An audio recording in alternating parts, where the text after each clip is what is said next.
Bonjour à tous et bienvenue pour cette nouvelle prise en main, puisqu'aujourd'hui on va parler d'un produit qui est assez sympathique, et ce qui est bien c'est que je l'ai pas trop tard, et je remercie l'équipe de chez OnePlus qui apprécie mes tests et mon côté objectif, et merci aussi Vito forcément qui aide et qui apprécie mon travail, et donc ce qui fait que je l'ai pas trop tard, et ça c'est une bonne chose, et j'ai aussi quand même la chance de l'avoir. Donc ce qui fait que ce OnePlus 7 Pro, qu'est-ce que ça donne réellement? J'ai pu le tester, donc j'ai déjà eu le OnePlus 6T, je devrais aussi avoir le OnePlus 7 si tout se passe bien, je sais pas quand encore exactement. Et ce qui me permet de pouvoir le tester donc face au Nord View 20 qui est un peu l'ogre actuellement du 48 mégapixels parce qu'il le maîtrise très bien, je l'ai eu juste après Mi 9. Et voilà, hein, c'est le premier smartphone, on va dire, pro, hein, comme ils appellent, pour le côté un peu plus haut de gamme de la part de OnePlus. C'était demandé par la communauté, ils ont voulu y répondre avec des choses qui manquaient. Donc ce qui fait que le fait d'avoir du 2K, le fait d'avoir une plus grosse batterie, mais ça on y reviendra, le fait d'avoir le triple capteur aussi qui était apparemment demandé, le fait d'avoir le côté sans encoche aussi. Ce qui fait que, bon, ça fait déjà pas mal de petites choses, le côté dual stéréo, le côté IP68, bref, en gros, ils ont mis tout ce qu'ils voulaient, en fait, tout ce que demandait la communauté, ils l'ont mis là-dedans, et qu'est-ce que ça donne réellement? On va voir ça tout de suite. Il faut savoir qu'il est vendu 700 €, vous pouvez passer par le lien dans la description si vous êtes intéressé, et ça me permet de me rémunérer un petit peu, et on voit un petit peu quelles sont les choses qui sont sympas et un peu moins sympas sur ce produit.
Donc, que penser un petit peu, en tout cas de ses premières impressions, je l'ai déjà depuis quelques jours, de ce OnePlus 7 Pro qui fait un peu parler de lui. Il faut savoir donc c'est vraiment une gamme supplémentaire, une gamme plus haut de gamme de chez OnePlus, que OnePlus voulait depuis quelques temps, et ce qui fait qu'ils nous ont pondu ça. Alors, qui dit pro dit en général que c'est mieux un petit peu partout, ce qui est le cas, et parfois le cas n'est pas forcément le bon, dans le sens où, je m'explique. On a un design avec un écran, alors un très bel écran, de 6.7 pouces. 6.7 pouces, c'est énorme, puisque j'ai pas beaucoup de smartphones qui sont en 6.7. Il y a le Galaxy A80, je crois, qui est en 6.7 aussi. Ce qui fait, oui c'est ça, ce qui fait que c'est quand même énorme. Mais voilà ce que ça donne, on peut voir. Alors on peut voir qu'il est aussi bien borderless, on a aussi le fait que ce soit incurvé qui accentue un peu cet effet-là, mais clairement il est plus grand. Alors en soi, ça va encore en termes de prise en main, mais ça commence vraiment à être très limite. Le 6.4 était, je trouve, juste ce qu'il fallait, ça correspondait un peu à un 5.7 en 7/9, vraiment juste sur la limite, juste ce qu'il fallait pour avoir le bon mélange entre confort d'affichage et prise en main. Le 6.7 pour moi est un peu trop grand, et surtout, ce smartphone est un peu trop lourd. Et c'est souvent lié aussi à la taille de l'appareil. Après, bon, c'est l'optimisation du poids, et clairement, il est un peu lourd. Je ne connais pas son poids exact, mais ça se ressent au quotidien. Ça se ressent vraiment au quotidien, surtout quand vous avez l'habitude, par exemple, d'avoir des smartphones légers, tels que les anciens OnePlus qui étaient assez légers, ou par exemple un petit Meizu 16e, qui lui fait 150 grammes. Et là, il fait clairement plus de 200 grammes. Il doit peut-être faire 210 grammes, quelque chose de 200-210 grammes. Ça se ressent réellement, ça fait vraiment lourd et ça peut en rebuter plus d'un. Donc attention, si vous êtes prêt à passer sur un smartphone qui est un peu lourd, allez-y. Si au contraire vous voulez un smartphone léger mais qui reste chez OnePlus, vous avez les autres OnePlus. Donc clairement avec des concessions, mais vous les avez. Vous avez le OnePlus 7 tout simplement. Donc ce qui fait que ça c'est le plus gros problème que j'ai avec le design de ce OnePlus, c'est clairement la taille et le poids. Mais sinon il est réussi, j'aime beaucoup la couleur allemande au passage. Le côté incurvé, c'est quelque chose qui me plaît. Je sais que certains n'aiment pas le fait que ce soit incurvé et n'aiment pas le fait que OnePlus y ait cédé. On ne peut pas tout avoir dans la vie. Après, ça fait le côté plus haut de gamme aussi, ça fait partie du design et ça fait partie de montrer justement qu'on fait des designs de qualité. Ça, c'est une première chose. Vous avez aussi, bien évidemment, l'arrivée de la partie ici de la caméra rétractable qui était appréciée, qui était clairement demandée.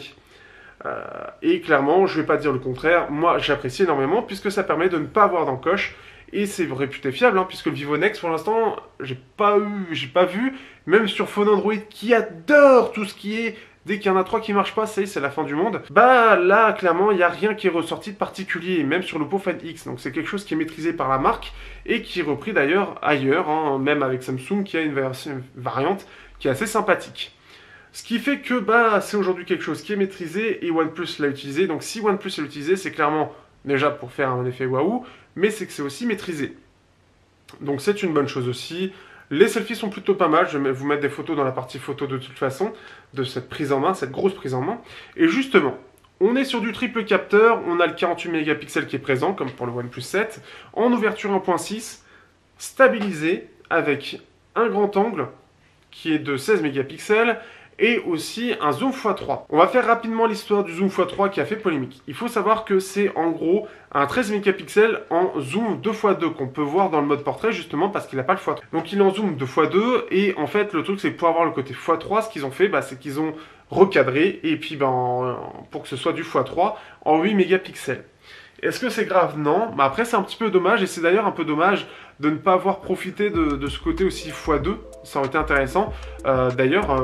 Puisque justement, on aurait pu avoir le x2 du 48 mégapixels, comme ce que propose le Honor View 20, et en plus de ça, avoir le x3, comme ce qui fait que, pourquoi il a été utilisé aussi en 2x2 et non pas directement en x3, c'est aussi une histoire de taille, pour pas que la PN ressorte trop, parce qu'après ça fait, c'est un système, il faut que ce soit de plus en plus loin pour pouvoir faire un zoom de plus en plus loin, et clairement on n'a pas forcément la place, et quand on voit la taille P30, il est quand même assez épais, et les appareils photo ressortent beaucoup, le x5 prend énormément de place. Donc c'est aussi ça qu'il faut prendre en compte, et OnePlus a préféré faire de cette façon-là, et c'est pas une mauvaise façon, mais clairement ça fait un peu bizarre, je peux comprendre pourquoi il y a eu cette petite polémique, mais dans le fond on a bien réellement du 8 mégapixels en zoom x3. C'est plus en fait un effet de perspective sur lequel ça va jouer, qui clairement n'est pas le même en fait avec un vrai x3, parce qu'on n'est pas sur le même distance, le même millimètre, et ça c'est quelque chose qui m'échappe un peu plus, donc c'est compréhensible. Ça aurait été mieux en x3, mais après ça a été une question de design, de différentes choses, d'intégration, qui a fait qu'ils ont choisi ça. Ce qui fait que, voilà pour la partie photo, en tout cas sur la partie polémique, que donnent les photos en elles-mêmes. Je trouve que les photos sont plutôt pas mal, elles se débrouillent bien, mais clairement le Honor View 20 sur le 48 mégapixels se débrouille bien mieux. Le Honor 20 que j'ai aussi en même temps, puisque je vous en ai parlé sur, normalement, je sais pas quand est-ce que ça sort, mais avant, il y a dû avoir le Honor 20, qui lui arrive à faire moins bien que le Honor View 20 et moins bien que le OnePlus 7 Pro. C'est un peu compliqué, j'ai l'impression que c'est 48 mégapixels et chacun y va à sa sauce. Pour l'instant, le View 20 semble mieux le maîtriser que tout le monde. Et ça, c'est assez fou et je m'y attendais pas forcément. Mais ce qui fait que on a ici un smartphone qui fait vraiment de bonnes photos, il a un bon contraste. D'ailleurs, il a un rendu que je trouve assez similaire au Pixel, comme j'ai pu voir, j'ai pu tester rapidement face au Pixel, il a une bonne dynamique. Encore une fois, par contre, il ne va pas aussi loin que la dynamique du Honor View 20, qui est excellente d'ailleurs de ce point de vue-là, et c'est assez étonnant. Mais il se débrouille bien, on a un contraste qui est plutôt bon et qui va flatter un petit peu les yeux. Et on a des très très belles couleurs aussi. C'est par contre le point fort de ce OnePlus 7 Pro, c'est la reproduction des couleurs. Après, face à un S10, pour moi, c'est un peu compliqué. Le S10 a un rendu aussi qui est assez doux en 12 mégapixels. C'est possible qu'il ait un petit peu plus de détails. Ce serait à comparer. Malheureusement, je pense pas que je pourrais en faire. Mais ce serait à comparer. Donc n'hésitez pas aussi à regarder des comparatifs sur YouTube pour le côté couleur. Mais il se débrouille bien pour les récupérer. Le très grand angle est plutôt bien maîtrisé et mieux qu'en tout cas le Honor 20 pour l'instant. Donc ça c'est aussi une bonne chose. C'est plutôt bien détaillé. On a quelque chose d'assez similaire sur les couleurs. Il faut que je travaille un petit peu plus à voir un petit peu la différence. Vous le verrez de toute façon. J'ai pas encore trop analysé les photos entre les différents, mais ça m'a pas choqué comme un certain P30. Et donc aussi on a le droit au x3, le x3 qui est plutôt honnête. Par contre forcément le focus est assez loin. Ça c'est une petite chose, donc on va pas pouvoir s'en aider pour pouvoir faire des jolies photos en mode macro, on va dire. Donc, après, c'est pas très très grave. Mais ce qui fait qu'on a ça, après, ça reste plutôt bien détaillé. On est que sur du 8 mégapixels. Très très grave en soi, ça reste quand même bien détaillé, mais c'est vrai que ça aurait été mieux si on avait un vrai 13 en x3, ça aurait été nickel. D'ailleurs au passage, il faut savoir que c'est un S5 IV3 M5 de chez Samsung pour ce zoom x3 qui est donc un capteur de base en 13 mégapixels et qui sera donc en x2 pour le mode portrait. Et le en 16 mégapixels, ce sera donc le très grand angle, l'IMX 481. Voilà pour la partie photo, on va pouvoir parler maintenant de la partie écran. On va justement parler de l'écran qui est aussi la grande nouveauté de cet appareil puisqu'on est sur du 90 Hz, hop, vive la pub. Et donc un 90 Hz qui en plus est dans 2K et sur un 6.7 pouces qui est l'écran basé sur celui du Galaxy S10 5G qui en fait est customisé et réputé, en tout cas il a été noté comme le meilleur écran à l'heure actuelle, qui n'est pas rien, et on sait que c'est quelque chose d'important en tout cas pour OnePlus d'avoir un excellent écran et une excellente fluidité. Les 90 Hz ne sont clairement pas là pour rien, ils ajoutent une touche assez intéressante en termes de fluidité. Et clairement, on peut le voir si vous suivez sur Twitter, beaucoup justement ne se voient pas retourner sur du 60 Hz, ou en tout cas ça les emmerde un petit peu, surtout quand ils testent d'autres téléphones, et clairement c'est compréhensible. On a les 90 Hz, ça ajoute vraiment un truc en plus, et ça se remarque, on a un côté... En fait, une fois qu'on s'habitue déjà aux 90 Hz, la chose déjà qu'on a dans les premières secondes, c'est qu'on a l'impression que c'est plus rapide. Au-delà d'être plus fluide, il y a un effet d'optique qui donne l'impression que c'est plus rapide, alors c'est juste qu'on a une meilleure fluidité. Et quand on repasse à du 60, bah justement on a cette impression de lenteur et que ce n'est pas fluide. Quand on s'habitue réellement et qu'on n'utilise que cet appareil-là, clairement, c'est la chose qui ressort. Ça, c'est quelque chose qui est pour le coup important et qui joue encore plus sur l'effet de fluidité des surcouches OnePlus Oxygen OS. Donc c'est une bonne chose. En plus de ça, donc il a aussi des couleurs qui sont excellentes, forcément le contraste qui est excellent aussi.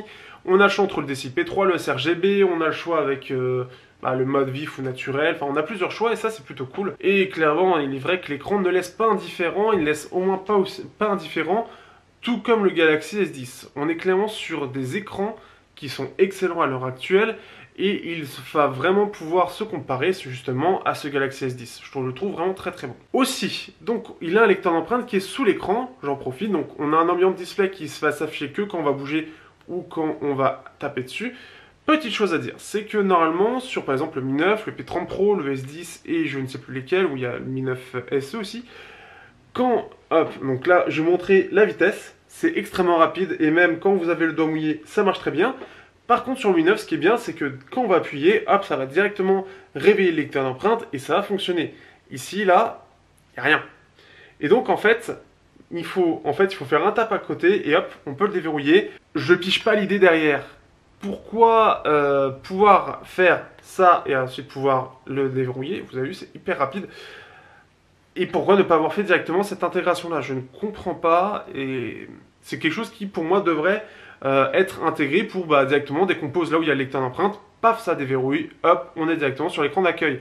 Quelque chose qui est extrêmement pratique, et donc j'ai commencé à m'habituer avec le S10, avec donc le S10, il y avait le P30 Pro et aussi donc comme je l'ai dit le Mi 9 et Mi 9 SE. C'est pas rien, c'est un petit truc qui est important pour moi et autant garder donc ce système où on peut taper, ça va le réveiller, mais le système où on peut déverrouiller directement alors que l'écran est éteint, surtout quand on commence à prendre l'habitude, ça va tout seul et c'est super pratique je trouve pour ne pas le faire en deux étapes. Voilà, c'est tout simplement. Ce qui fait que voilà, ce serait la petite chose qui serait importante. Dans les autres nouveautés aussi, on a comme nouveauté sympathique l'absence d'adaptateur jack. Et comme vous le savez, moi, le jack, c'est important. Pourquoi enlever ce putain d'adaptateur? Et je le dis, ce putain d'adaptateur. C'est un adaptateur de ce type qui coûte 1 euro, même pas. Et sur un smartphone haut de gamme, pour moi, 1 euro, c'est pas grand chose. Surtout pour le respect de ses clients. C'est quoi la décision derrière? Vu qu'Apple l'a enlevé, on l'enlève? Ok, c'est quoi la logique? Parce qu'en plus de ça, la qualité sonore s'est améliorée puisqu'ils ont mis des amplificateurs TF98XX. OnePlus, c'est quoi cette logique? Et c'est valable aussi pour le P30 Pro aussi, où c'est la même chose, ou même chez Oppo. Hein, pourquoi les Chinois suivent comme ça? C'est débile. Donc, OnePlus, s'il vous plaît, est-ce qu'il y a une vraie raison pour l'enlever, cet adaptateur? Hein? C'est quoi cette voix de merde? Ce qui fait que clairement, non, c'est le truc qui est chiant, et ce qui fait que bon, heureusement, j'ai d'autres alternatives, mais déjà que bon, utiliser un adaptateur pour écouter la musique quand on est en filaire et parce qu'on a des bons casques, etc., c'est relou. Surtout quand tu veux dire, oui, on veut aller sur du sans fil, bah ok, mettez alors des intras sans fil dans vos boîtes. Question logique.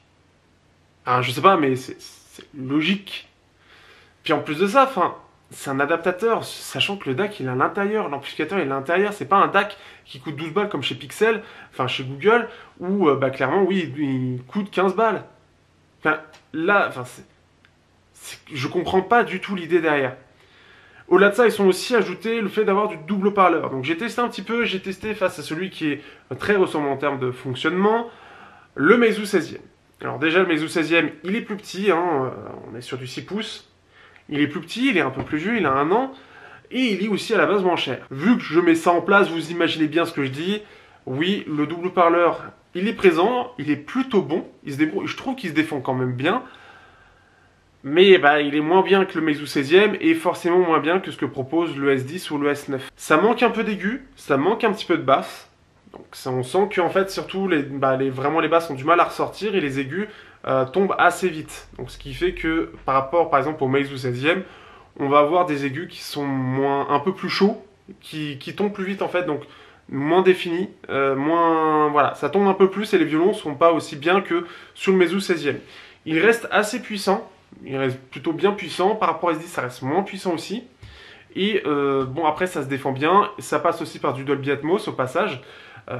Et bah, globalement, en fait, c'est pas mal. Mais c'est pas aussi bien que la concurrence. En tout cas, la concurrence que je connais. Après, forcément, face par exemple au P30 Pro qui est mono, ce sera mieux. Face au Mi 9 qui est mono, même s'il a un bon parleur, ce sera mieux. Mais ça aurait pu être encore mieux. Je pense surtout qu'ils avaient la place. On est sur, encore une fois sur du 6.7 pouces. Donc, voilà, le rendu est pas mal, on a quelque chose de bien détaillé. Quand on commence à être sur du très haut en termes de puissance, ça commence un poil à se dégrader. Je trouve que justement, en fait, on a un côté un peu agressif, mais c'est le cas aussi pour le Meizu 16e. C'est moins le cas pour le S10, on peut mettre très fort, mais ça peut devenir quand même agressif sur les oreilles aussi. Dans tous les cas, vu que c'est des petits systèmes, bah après, ça commence à avoir une distorsion, ça commence à, voilà, à mal gérer les fréquences. On peut avoir ce système-là, donc c'est pas anormal non plus. Mais voilà, encore une fois, ça aurait pu être un petit peu mieux, surtout sur un smartphone qui est aussi grand. Je pense qu'il était possible de caser un haut-parleur de meilleure qualité. Après, il n'est pas si cher que ça, alors est-ce qu'il y a eu peut-être, ils ont fait le bon équilibre, le bon compromis? C'est possible, de ce point de vue-là. Ce qui fait que pour conclure, pour cette grosse prise en main, histoire de bien présenter le produit et vous faire un premier avis en termes d'expérience utilisateur, je trouve que le smartphone est plutôt pas mal. On a une bonne évolution par rapport au OnePlus classique, au OnePlus standard. Ce qui fait qu'on a le côté motorisé, on a toujours la charge rapide qui est présente, le Warp Charge qui est présent. On a ce côté totalement borderless avec un putain d'écran 90 Hz qui coûte apparemment assez cher aussi, ce qui peut expliquer les petites choses à côté. Mais voilà, il a un design qui est trop lourd. J'en ai pas parlé d'autonomie, mais l'autonomie est assez moyenne due aux 90 Hz. Si j'en ai parlé, je sais plus. Ce qui fait que je fais à peu près 4h30, 5h pour l'instant avec du 90 Hz 2K, ce qui est pas ouf. En tout cas, à l'heure actuelle, là, il fait un peu chaud aussi. Ce qui fait qu'il faudra voir d'ailleurs en 1080p 60 que je vais tester demain, voir si c'est la même chose. Mais ce qui fait que forcément l'autonomie en prend un coup.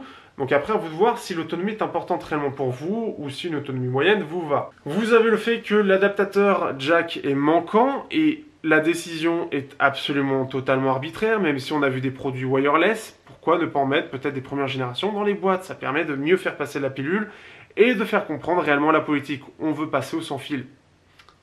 Je sais pas ce que ça leur coûte, hein.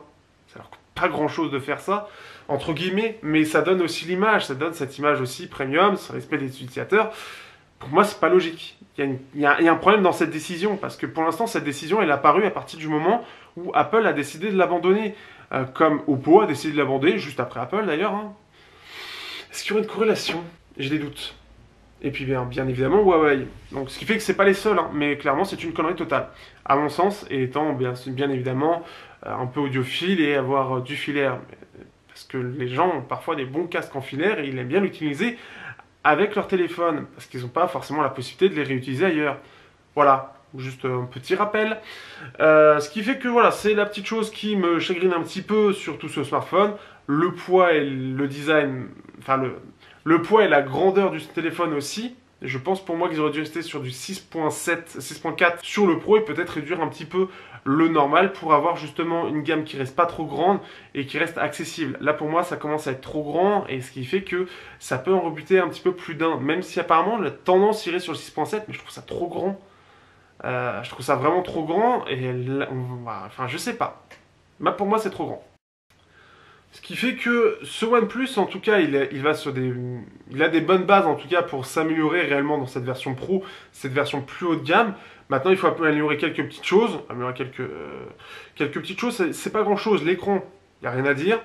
Le design en lui-même, le dessin, la base du design, je la trouve très bonne, mais moins grand, s'il vous plaît. Juste moins grand et moins lourd aussi. Optimiser le... Parce qu'au-delà d'être grand, c'est aussi le fait que ce soit lourd qui est désagréable. Donc si vous pouvez optimiser cette partie-là, ce serait très très bien. L'autonomie, ça va être quelque chose qui va forcément jouer avec les 90 Hz, mais les 90 Hz, ce sont assez sympas, donc ça peut être le bon compromis. Après, on a plusieurs choix, ce qui est une bonne chose. OxygenOS, comme d'habitude, rien à dire. La partie photo, c'est encore la chose à améliorer. C'est bien parce qu'au moins, ils sont constants. On sait à quoi s'attendre avec OnePlus. Sur la partie photo, ils sont bons à chaque fois dans cette partie-là. Ils sont bons dans cette partie-là et ils sont forcément bons dans les détails. On sait qu'ils sont bons à peu près partout, sauf dans les détails. Vous savez à quoi vous en tenir. Après, non, j'ai pas... Enfin, je titille un petit peu sur des détails, etc. Mais globalement, c'est un bon smartphone. Après, il y a de la concurrence, et de la concurrence qui est très forte. Le Galaxy S10 Plus, aujourd'hui, on va le trouver sur des prix qui sont assez similaires. Ça peut piquer un petit peu. Le Pixel 3 XL aussi va être très intéressant, même s'il est monocapteur. Même si, bah, par contre, en termes d'autonomie, ça va être à peu près la même chose. Vous n'avez pas de 90 Hz à Google. L'optimisation, s'il vous plaît. Donc, ce qui fait que il a quand même de la concurrence qui en général, bah, notamment Huawei et Samsung, en plus de ça, perdent en prix. Donc, ce qui fait que ça va être très fort. Et c'est surtout, si vous êtes intéressé par le téléphone, ce sera notamment pour la partie 90 Hz OxygenOS. Et ça a toujours été, en tout cas chez OnePlus, le 90 Hz, ça apporte réellement un plus. C'est ce qui va apporter la différence, la démarcation par rapport au reste. Vous avez aussi le 4K 60 fps qui n'est pas négligé, qui est toujours très bien maîtrisé chez OnePlus, mais la partie photo pêche un petit peu. Donc ça après c'est à vous de voir. Et bah pareil, c'est l'autonomie. En fait on se retrouve quasiment face à un Samsung et un Galaxy S10 Plus pour moi sur divers points. Ça va se rejoindre. Mais je le trouve le Samsung meilleur en termes de photo, je trouve un petit peu meilleur en termes d'autonomie aussi. On a le côté borderless du côté de OnePlus. Bref, après ce sont des choix, ce sont vos critères. C'est pas parfait encore ce OnePlus 7 Pro pour moi, mais en tout cas ça s'améliore clairement. On sent cette différence de rapport qualité-prix, on sent cette différence de premium, cette différence par rapport au OnePlus 7 qui reste un peu plus basique. Mais à voir est-ce que ça va fonctionner et surtout est-ce que le 6.7 pouces est réellement ce qu'il va y avoir en termes de smartphone de demain. Est-ce que c'est réellement le cas ou est-ce que c'est juste passager? Est-ce que ça va être une tendance qui va réellement suivre? Sur ce, j'espère que vous aurez aimé cette très grosse prise en main. Je vous dis à bientôt pour le test de ce OnePlus 7 Pro. N'hésitez pas à liker, partager, commenter, blablabla. Comme d'habitude, merci aux tipeurs, blablabla. Vous pouvez soutenir si vous voulez. Vous avez les liens dans la description aussi si vous voulez. Et on se dit à bientôt. Merci à vous. Au revoir.